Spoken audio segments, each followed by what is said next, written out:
Des postes qui ne sont pas conformes aux normes de diffusion et de compression qui ont été arrêtées dans le cadre de la migration vers la TNT, la télévision numérique terrestre.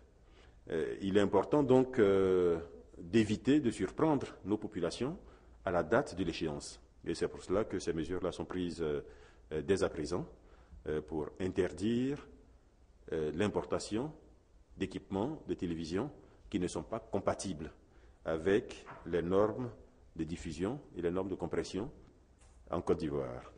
Une échéance a été fixée. En ce qui concerne notre sous-région, cette échéance a été fixée au 17 juin 2015.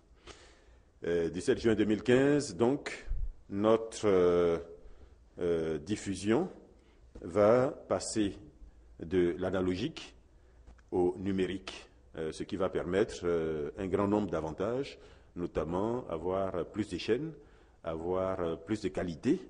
Une autre mesure au cours de ce conseil, celle relative au développement de l'aquaculture en Côte d'Ivoire. La mise en place de la contrepartie ivoirienne au financement et à la mise en œuvre du projet de développement durable de la pêche et de l'aquaculture en Côte d'Ivoire. Ce projet est mené en partenariat et je devrais dire même avec l'appui du gouvernement de la République fédérale du Brésil. C'est un projet important qui va permettre de relancer en Côte d'Ivoire l'aquaculture, donc la production de poissons à grande échelle. Comme vous le savez, notre gouvernement travaille sur la problématique de la vie chère et l'une des réponses à apporter par rapport à cette problématique, c'est de relever fortement nos productions, qu'elles soient agricoles, qu'elles soient halieutiques, qu'elles soient dans d'autres domaines, mais relever fortement nos productions. Et avec le Brésil, ce partenariat a été mis en place. Le Brésil nous a approvisionnés en alevins.